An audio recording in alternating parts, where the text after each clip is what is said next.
Hey everybody, this is Dream, and today we have a nice 8-game Major League Baseball slate. Excuse me. Before I get started, can you guys smash that like and subscribe button? It really helps the channel a lot. I really do appreciate it. We do have an interesting slate here with all these games have 8-run totals or higher, which is pretty surprising. And we do have a couple high games with the San Francisco Colorado game being in Colorado has a 10-run game, and then the Boston Atlanta game has a 9-run game. So we have a lot of high scoring potential today. Also, got to note that we have a couple weather issues throughout the slate. And so, but it's just like light rain right now. Maybe the Cubs game is the most likely to have an issue, but overall, I think the slate is largely going to be fine, and from that perspective, at the very least. So, but overall, it's an interesting slate today. So let's go ahead and get into our pitchers on the slate. So I have two guys I do like a lot. One is Yamamoto for the Dodgers. Now he's facing Miami, which is a great matchup for him. He's had 3 straight quality starts, and he gets Miami now. This is the best matchup he could ask for, and he has the best K rate on the slate by a good margin. So he's definitely one of my favorite pitchers on the slate. Another guy as a good value option is over for Minnesota. He's facing Seattle today. Seattle does not look particularly great on the slate, and so that makes him look like really solid play today. He's been solid while he's had 2 bad games this season. The other 4 were great, and this matchup is about as decent as you can get for this situation. So he looks like one of the better value options on this entire slate. But looking at other pitchers, we have some GPP plays, one being Imamanga for the Cubs. Now he's contrarian off Yamamoto. The matchup here is tougher than what Yamamoto has, but he has been, so he is the contrarian option, but he's also had 5 wins in 6 games, and he's only had 1 game under 19 fantasy points. The matchup is a little bit tougher, but I do think he's viable. However, I do think that some San Diego bats look really good today. Lopez for Atlanta also looks really solid today. An interesting play with a good strikeout rate. Boston has been a tougher team, but Lopez has been solid so far this season. He's pricier than I'd like, but his upside is there. The K rate has been solid, and he definitely draws good metrics for this game. Verlander also somewhat interesting for Houston today, though he's a very high risk option against the Yankees. He should be able to get the strikeouts today that will help him but the Yankees definitely have some hitters that can get some runs, and so it's definitely a riskier matchup than the top 3 guys. However, I do think that he has some upside in this matchup, though I will mention that the K rate has been kind of rough to start the year. Hopefully, he gets it figured out, but he hasn't really figured it out yet. Gill is another guy that I like as a GPP play. Now, he does have a tough match against Houston, but his K rate has been solid this season, and so that gives him some upside here. It's definitely risky against Houston because Houston does have some bats that can go, but I do like Gill as a good GPP alternative. Looking at a couple extreme GPP plays, Crawford for Boston against Atlanta. He's actually had some really good stuff so far, only a 1.56 earned run average on the season, but this is one of the toughest matchups he's had to start the season, so it's definitely risky, but he's even had some good games against some decent teams so far. So I do think he has some potential, but he's definitely extremely risky today. Lugo also extremely risky for Kansas City against Milwaukee. Now he's also been really good so far this year. He's had a couple off games, but for the most part he's been good. And this is a high risk, high reward matchup. As he has that big time upside, but he's also got a uh, low total potential as well. Looking at Harrison for San Francisco, he's got a tough matchup here against Colorado at Colorado, but he's actually been pretty good in even tougher games this season. So he's had a couple off games. For the most part, he's been good, and he's cheap. However, the strikeout rate is going to help him here. I think he can get a decent outing, but he's extremely risky on the slate in this matchup. So I think those are my top guys for pitchers. Let's go ahead and move into our catchers here. Now, catchers are kind of not great today. Campusino looks solid for San Diego, but that's a tough matchup for him. But he's been pretty good so far, and the metrics are good. I also like Cal Raleigh for Seattle against Over, even though I do like Over as a good value pitcher. I think Cal Raleigh is one of the better catchers from this perspective. And then Yanir Diaz, he might end up being my favorite option simply because he's got the best matchup pitching wise. But all 3 of these guys have good metrics for this game. These games, however, there's really just not a lot to like at catching today, as I felt like most of the catchers are going up against situations that they don't really thrive in, and these 3 guys have the best opportunities. Again, they're pretty risky because I do like the pitchers that they're going against generally, so they're kind of one-off plays. and you might want to just work with the catcher based on the team that you stack individually. So looking at first base, we're gonna like some good plays here. We have a good value play in Lamont Wade Jr. right off the bat, $4,000. He looks absolutely fantastic today. He's been hitting the ball very well. He's not a huge home run guy, but he's cheap and he's in Colorado, so that gives him a boost there as well. And he's been getting fantasy points in most games. Now, he hadn't been getting a ton, but he's cheap enough that he's definitely worth a look today. I also like Michael Bush for the Cubs. He's been really solid with home runs this season, and he looks like he's in a really great spot here. Again, the Cubs look like a very good team to stack today, and I do like him. But Ohtani and Matt Olson both have a lot of upside as well as expensive plays, but I do think these two value plays are a lot better than them today at this position. Looking at second base, we do like Xander Bogaerts for San Diego. Like I said, San Diego is kind of risky today, but I do like some hitters here, and he's definitely one of them. He's been pretty good lately, so he does draw some good metrics here. Mookie Betts is extremely expensive, but he's definitely going to be somebody you're going to try to fit in there because of his home run potential and batting so far this season. Altuve also looks good for Houston today as a good one-off for them as he's been absolutely fantastic this season. A couple of value plays here, and I really like these value plays. Horner for the Cubs, he looks like a fantastic option today. He's also hit the ball very well lately. And then also Estrada for San Francisco as a good contrarian option off of him. But Horner is definitely a guy that I am targeting as a decently top tier play. Where is Estrada? Hang on. Sorry. Yeah, for San Francisco. So I think he's in a really solid spot today as well. Moving into third base, Machado draws really good metrics again here. San Diego's got a lot of guys that draw really good metrics in this game, but I'll get more into that when I get to the stack.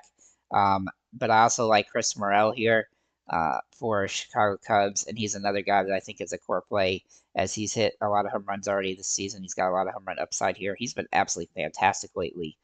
And so I'm gonna try to ride that here. Matt Chapman and Rafael Devers also have some upside at this position, but they are somewhat risky as they're more expensive and they don't have the best of matchups here with us. I mean, Chapman does, but they're both just more expensive here. Looking at shortstop, Kim does jump off the page as a solid option for San Diego. Again, he's been inconsistent this season, but he does draw some good metrics today. Mookie Betts can fit here as well, but he's extremely expensive. And Bobby Witt Jr. has been absolutely phenomenal to start the year. But I am thinking that we can go cheap here as well with Dansby Swanson being a good play for the Cubs. Now, he's not a must play, but he's definitely somebody that's interesting. And then Tovair for Colorado is one of my favorite plays for Colorado today. He's got really good metrics for this game, and he's been fantastic at home so far this season. I like him a lot here in this situation. Looking at outfielders, Tatis Jr., Acuna, and Jordan Alvarez are the top three overall guys. So all three of these guys are going to be somewhat expensive today, and it's going to be hard to roster. But my favorite value plays here are going to be Ian Happ for the Cubs. He is another guy that I think is going to be a great play on the slate. Now, he's been inconsistent this season, but he's the type of guy that you want him in certain situations, and this is one of them. I also like Lee for San Francisco, Conforto for San Francisco, Michael Harris is a guy that I'm going to try to roster today some with Atlanta. Chisholm Jr. for Miami is a one-off guy there that can have some upside. Pete Crow Armstrong looks really solid for the Cubs, and Jerkison Profar for San Diego is a guy that I like there as well. Mike Yastrzemski is also interesting on this slate here, and then Tachman for the Cubs also looks. See, Mike Tuck. There we go. Mike Tachman for the Cubs also looks decent today. So I do have some sub 3,000 plays that you can take a look at as well. One being Tyler Black for Milwaukee. Now this should be a really interesting position for him as he should be able, if he draws a start again today at first base, and he's going to have some potential today at this price point. I do like him quite a bit. I also like Joey Frido for Houston in the outfield. He's not had a home run yet, but I do think he's going to hit one soon, and he looks like a really solid option today from this position. Luke Raley, Luke Raley has been an interesting play for Seattle the last few games, and he has hit a home run the last couple games too. I do think he has some potential today. And Maya is one of my favorite extreme cheap plays at catcher for the Cubs, assuming he draws a start today. He'll be somebody I would consider as a dirt cheap option. And then Kalinick for Atlanta looks very interesting today as well as kind of a one-off play and outfield at $3,000. So let's look at our stacks today.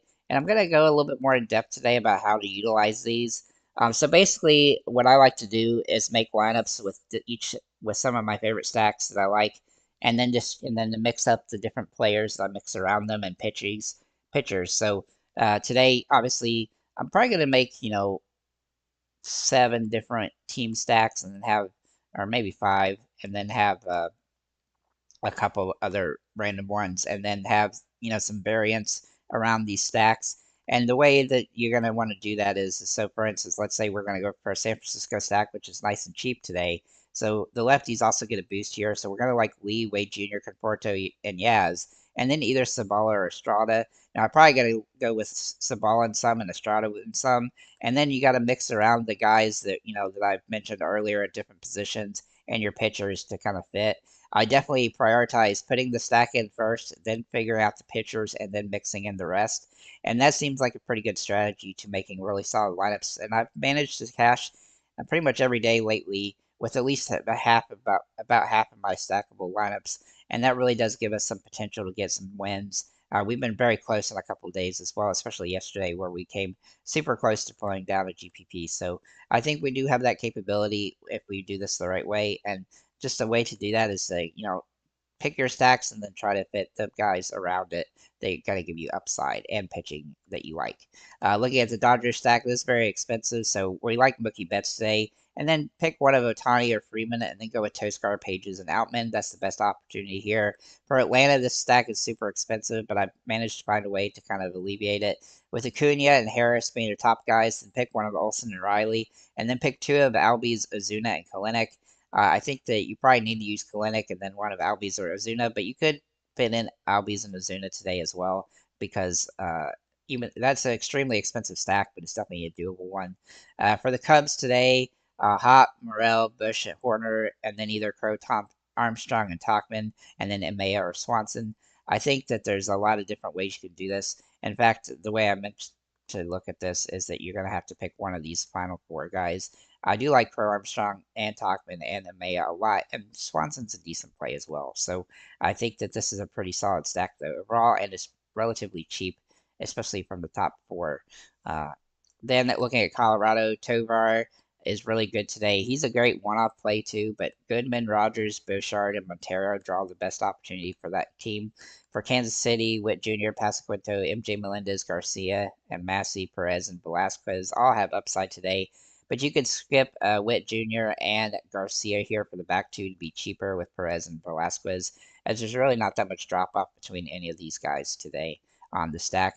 For St. Louis, this is an expensive stack to some degree, but it's not too bad with Nootbaar, Contreras, Donovan, and then one of either Arenado or Goldschmidt, and then Gorman. I also like this Minnesota stack with Kirilloff, Julian Kepler, Lardock, and Castro is cheap, and that gets a boost to the lefties. The Mets stack with Alonso, Marte, Nemo, Lindor, and McNeil is kind of okay, but you could go with a 4-player stack instead of a 5 there. And then for Milwaukee, Adames, Black, Frelick, Contreras, and Turing. This is very cheap. It's not a great stack, but it's definitely some way to go today, as it does have some upside. And then for the Yankees, Judge, Soto, Torres, Verdugo, Stanton, and Volpe. Now, I would say you could swap out Soto for Volpe at the back end here, but I definitely think it's a risky stack on the slate.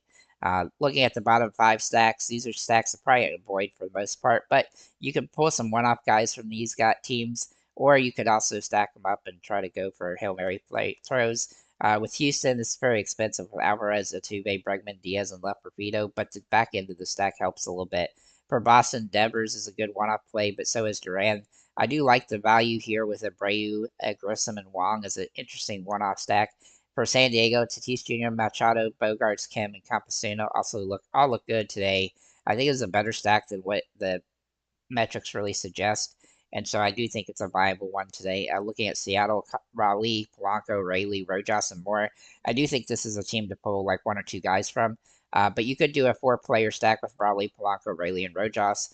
And then for Miami, this is very avoidable, but I just said, you got to figure out the best 5 players from the team. Chisholm, Berger, De La Cruz, Bell, and Gordon. The only guy I really think I'm going to try to use today at all is Chisholm Jr., and he's definitely risky as well. So with that said, guys, thank you for liking, commenting, subscribing. If you have any comments or questions, feel free to leave them below.